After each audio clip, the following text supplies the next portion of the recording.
Hello, Zoo Med fans. We're here at AnimalCon 2023, wrapping up the first day of the show, and I'm here with... Greg Wittstock, the pond guy. So, Greg, tell us a little bit about yourself, your company, what brings you to AnimalCon? Well, what brings me to AnimalCon is my love for Brian Barczyk. We have been working since 2017. I've known Brian when I built him a pond for his three-legged alligator named RJ. We became friends, and we just finished a month ago the entrance to his legacy aquarium, putting in a water feature up there at the entrance. And of course, so I would do anything that Brian was doing, I would participate. But of course, I have lots of other friends that we've collaborated with, and so it's just fun to be here to interact with everybody. So what is pond guy? What do you do? What do you make? What do you build? Like, give us a little bit of background history on this. Yeah. So Aquascape is started out of a passion of mine for turtles, fish, and frogs.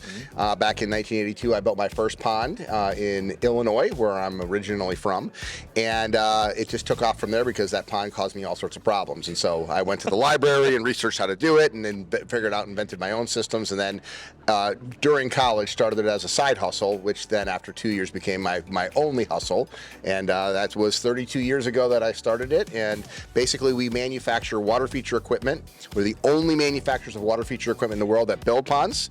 And so one of my things working with social media creators is to get them living the aquascape lifestyle, which is what we dub it, and traveling the world, showcasing to the world through my YouTube channel, Greg Wittstock the Pond Guy, how people are enjoying and living the aquascape lifestyle on their properties. That's wonderful. So if I can ask, what sort of problems did you run into at that pond back in the 80s that that led you to wanting to create your own line? Yeah, I built it out of concrete, and in Zone 5 Chicago, which means it gets pretty cold in the winter, it heaved, and so it cracked the first year.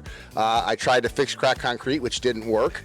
So after 2 years of having a leaky pond, I put a rubber liner in, which is how we still build ponds today, with an EPDM rubber liner.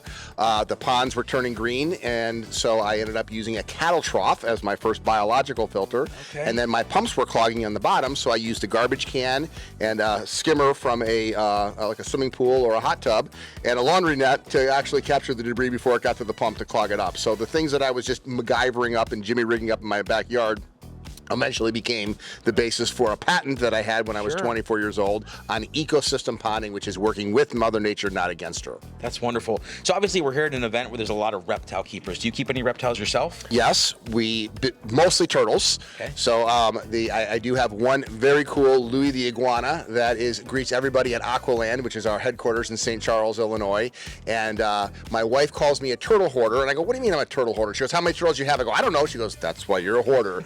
So we probably have well in excess of maybe about 100 turtles at Aqualand living there, all various species, mostly red ear sliders that people drop off in the various ponds that you have. In the various ponds, all inside, because we have a big indoor. Basically, it's a zoo. Oh, okay. Zoo there, and some really cool turtles too. I have a 100-pound alligator snapping turtle, a mata turtle. So I've got some unique ones, but mostly they're painted turtles and red ear sliders and things that people would give us and we rehome. You gave us the background on how you started, creating pond supplies and, making the world better for people who build ponds. What led you to the social media side of things? What led you to making content and, educating people in this aspect? Well, when I built Brian's pond for RJ, his three-legged alligator, he said, "Oh man, you should have a YouTube channel so I should shout you out." And I kind of yeah, maybe, but I didn't really think much about it. Well, then Logan Paul in 2017 bought his home in Encino, California, and said, "I want a koi pond just like the one I had in Ohio growing up." And dude, I'm telling you, my phone lit up. I had I knew Logan Paul, but I had no idea how many people that I knew that followed him. And so I reached out to Brian Barczyk, ironically, and he had worked with Logan, and he hooked me up. And 48 hours later, I was designing a pond in Logan Paul's backyard in Encino, California. And 6 weeks there, I had started my YouTube channel, and I built a pond for Logan Paul. Amazing. Well, to that aspect, it sounds like you've really done all.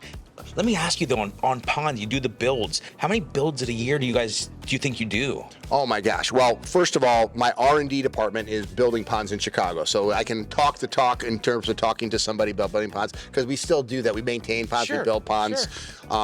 We have a retail store for ponds. But my main business is manufacturing the equipment and supplying other contractors all over the world that are putting in ponds. So you're not doing as many installs as you did back in the day when you started? Well, we're probably doing about the same. Okay. We have basically we have a crew, 2 crews that build ponds, you know, a crew and a half, I should say, and about, you know, guys on the maintenance team. We do about $1.5 million of installations in Chicagoland a year, which is our R&D department of the business. Wonderful. Do you have any advice to younger generations that are interested in getting into being creators of content? Sure. So for me, the content that I create is the kind of, it's around my passion. It's around my hobby. So, you know, you can see me when I go to a pond that has turtles and I'm immediately in the water, you know, trying to find the turtles or whatever.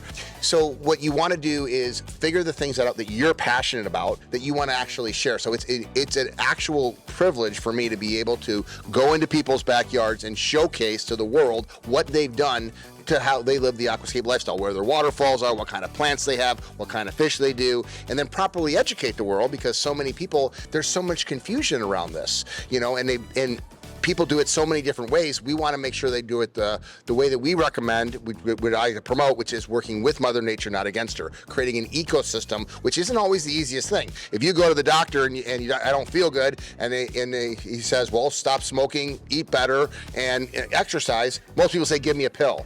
But the problem with, you know, trying to shortcut an ecosystem pond approach is you put a chemical in there to get rid of algae, and then all of a sudden it builds up, and then eventually your fish die. So it's about properly educating the world, and so I'm very passionate about that.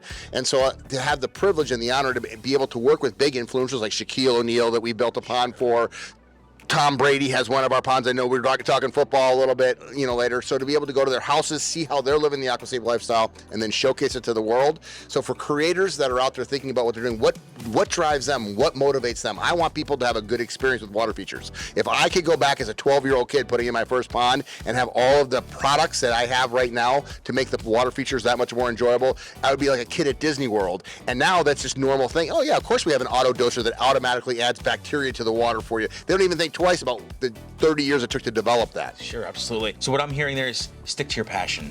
Find your passion, and you know what, and be able to articulate it in a way that is you and genuine to you. Don't try to be somebody else. You know, different is different. It's not right or wrong. So, for an example, Ed, the pond professor, who I've been working with for 30 years, he's a scientist, and he's very laid back, and he's Gandhi-ish. He's got a different personality than me, but he does fantastic because he does through teaching and scientific. Well, I'm more passionate, energetic, and enthusiastic. Find your style. Find your style. You heard it here, folks. Thank you very much, Greg. Thanks for having me on. Go Bucks.